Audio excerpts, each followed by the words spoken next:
6:45, but it's come to my attention that on the back seat of your calendar, it says 7 o'clock. So I'm really pleased to see that there's so many people here before 6:45, but we do want to start at 6:45 so we can get you in and get you out. And I think actually we can start, because I think y'all read the other side of the calendar. Okay, so if you do have your candy collection, drop it off in the back. Otherwise, we can begin. Let me see if I can do this. Okay, tonight we're going to quickly talk about the corporal works of mercy. Is there anybody here who can explain what the corporal works of mercy are? Anybody? Anybody willing to be brave enough to come up? Anyone? One person? Can somebody tell me how many corporal works of mercy there are? Okay, so you guys do come in through the hall, correct? And you see that big banner that's right before the entrance that has all of them on there? Any guesses on how many there are? One guess, yell it out. How many there are? 7. Very good, there are 7. And the corporal works of mercy is what Jesus says how we're supposed to treat our neighbor. So we're just going to look at them real quick. First one, feed the hungry. Give drink to the thirsty. Shelter the homeless. Visit the sick. Visit the prisoners. I've come up with a really creative one for that, but not tonight. Bury the dead. And I must say that if any of you have any singing talents, the funeral choir is looking for singers for funerals. Give alms to the poor. And today, we are going to work on number 4. Does anybody remember what number 4 was?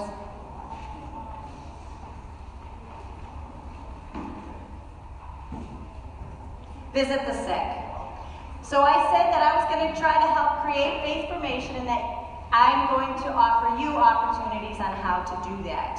So the question is, how do we do that tonight? At our church this evening, how are we going to visit the sick? So I say vicariously. And can anybody, is there an 8th grader here that knows what the word vicariously means? An 8th grader? Vicariously? No hands? Vicariously means in a way that is experienced in the imagination through the actions of another person. So the actions tonight, you guys are going to go trick-or-treating for the children at Rainbow and Babies. They are in the cancer ward, and they cannot get out and go trick-or-treating. These children are very sick, and so tonight, you are going to go trick-or-treating for them. You're going to do this in the lower quad. You're going to go in through the entrance, out through the exit. We have to be careful about whether or not we make a peanut bag or a peanut-free bag. So against the wall, and an orange card, will be our peanut candies. On the round table with the yellow card will be our peanut-free. With that being said, when you fill your bag halfway, I need you to take your card, go to your table, and write something about today, something about Halloween, something encouraging, nothing about being sick because the kids already know they're sick. So we want to tell them, Mrs. Harper dressed as a witch today, or I'm going to dress as Batman for Halloween. Say something about today for Halloween. So I want to go back. Going the wrong way.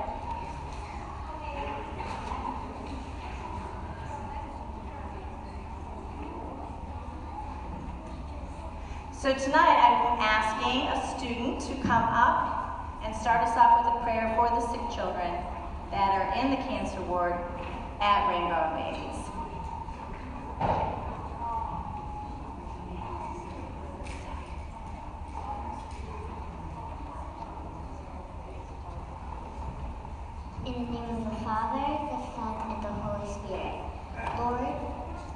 love children as you love all children. Bring healing to the children who are not well. Stay by their side and comfort them through their trying time. Keep them ever mindful of your loving presence. Bless them with your powerful healing, and comfort them also.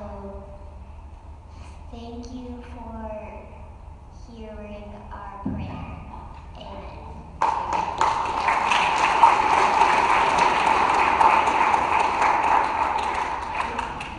And so tonight, I think we should say a prayer for our children.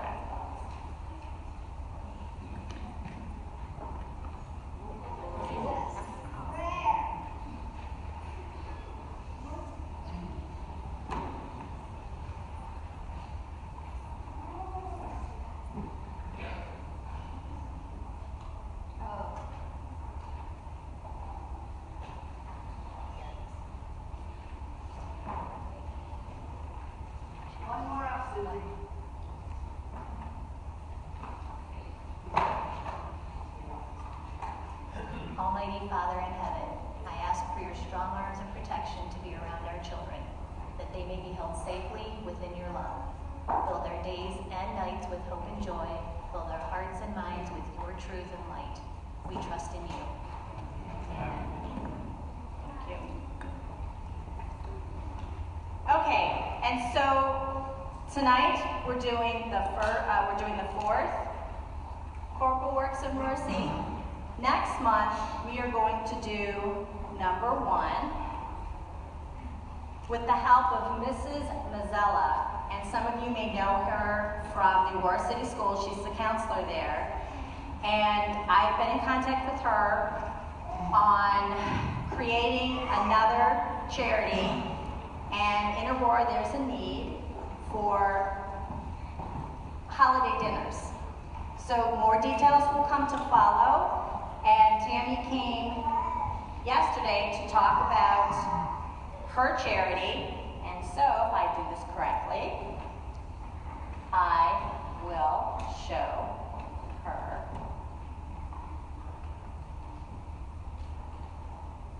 And then just click again.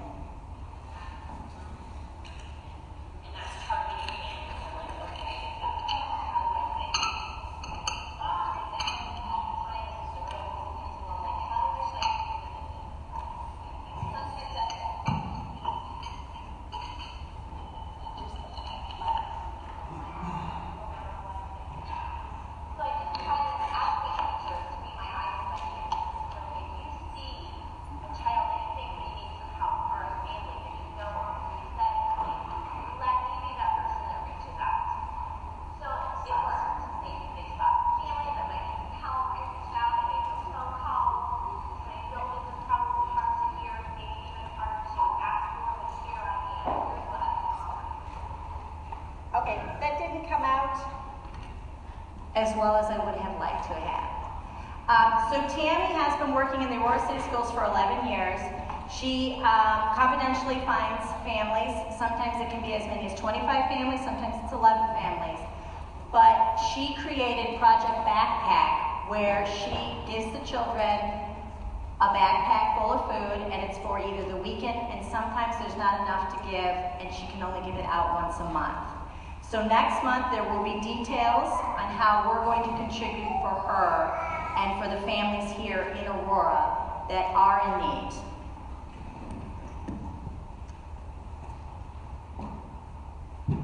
Okay, so we're going to move on to tonight's agenda. We are going to break out to the classrooms by grade, and I ask that you review the discussion questions on the back page of your homework assignments.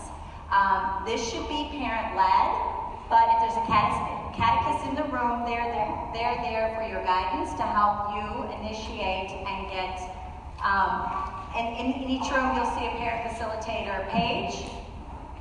And you're going to take about 15 minutes to go over the homework. Parent facilitators, take the attendance, please, of everybody that's in your classroom. And when they turn in their paperwork, please make sure there are names. I would hate for anybody to have to repeat because I don't have a name on their paper. After 15 minutes or less, we're going to go downstairs to the lower quad and we're going to go trick-or-treating for Rainbow Babies. Fill out a bag. I wasn't certain if it would be 10 pieces, half the bag. No more because then the bag starts to split.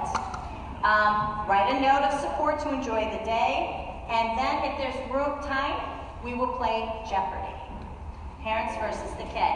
And I'm going to release you by classroom, so listen to where you're going. There's also signs in the hall. So, 8th graders, you are in the upper quad. I don't know what happened to the chairs, so you're going to have to help yourself to a chair or just sit on the floor. 7th grade, either room 206 or 205. 6th grade, you're going into the hall near the kitchen. 5th grade, either room 204 or 203. 4th grade, room 105. 3rd grade, room 104. 1st grade, room 103. I have not forgotten about 2nd. Kindergarten, room 102. And 2nd grade, please stay here in the narthex, and your paperwork, your facilitated papers are there.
Hey, 2nd grade, if you are going to be in 2nd grade in the narthex, why don't you just come and sit in the church so you have it, and then go over it there.